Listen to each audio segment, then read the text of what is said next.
ನಮಸ್ಕಾರ ಎಲ್ರಿಗೂ. ಭಗವದ್ಗೀತೆಯ ಈ ಸರಣಿಗೆ ಸ್ವಾಗತ. ಅಧ್ಯಾಯನ 1 ಶ್ಲೋಕ 2.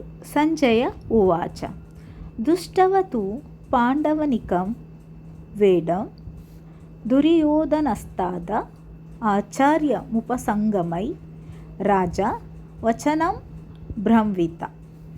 ಅಂದರೆ ಇದರ ಸರಳ ಅರ್ಥನ ತಿಳ್ಕೊಳ್ಳೋಣ. ಸಂಜಯನು ಹೇಳಿದನು, ಪಾಂಡವರ ಸೈನ್ಯವು ಯುದ್ಧಕ್ಕೆ ಸಜ್ಜಾಗಿ ನಿಂತಿರುವುದನ್ನು ಕಂಡ ರಾಜ ದುರ್ಯೋಧನನು ಆತಂಕಗೊಂಡಿದ್ದನು.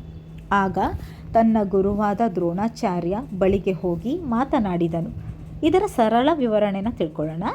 ಈ ಶ್ಲೋಕದಿಂದ ಸಂಜಯನು ಕುರುಕ್ಷೇತ್ರದ ಯುದ್ಧಭೂಮಿಯಲ್ಲಿ ನಡೆದ ಘಟನೆಗಳನ್ನು ವಿವರಿಸಲು ಆರಂಭಿಸಿದನು. ಪಾಂಡವರ ಸೈನ್ಯವನ್ನು ಕಂಡ ದುರ್ಯೋಧನನ ಮನದಲ್ಲಿ ಭಯ ಮೂಡಿತ್ತು. ತನ್ನ ಸೈನ್ಯ ದೊಡ್ಡದಾಗಿದ್ದರೂ ಅವನ ಆತ್ಮವಿಶ್ವಾಸ ಕುಂದಿತ್ತು.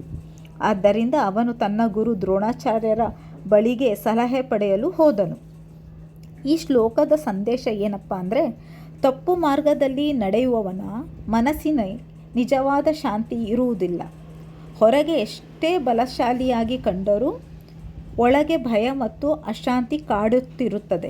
ಧರ್ಮದ ಮಾರ್ಗವೇ ನಿಜವಾದ ಧೈರ್ಯ ಮತ್ತು ಶಾಂತಿಯನ್ನು ನೀಡುತ್ತದೆ. ಸ್ನೇಹಿತರೆ, ನನ್ನ ಈ ಸರಣಿಗಳಲ್ಲಿ ನಾನು ತುಂಬ ಸರಳವಾಗಿ ಹೇಳೋಕ್ಕೆ ಪ್ರಯತ್ನ ಪಡ್ತೀನಿ.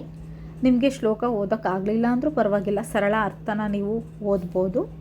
ನೀವೇನಾದರೂ ನನ್ನ ಚಾನಲ್ನ ನೋಡ್ತಾ ಇದ್ದರೆ ನಿಮಗೆ ಅಲ್ಪ ಸ್ವಲ್ಪನಾದರೂ ಉಪಯೋಗ ಆಗ್ತಿದೆ ಅಂತ ನಾನು ಭಾವಿಸ್ತೀನಿ.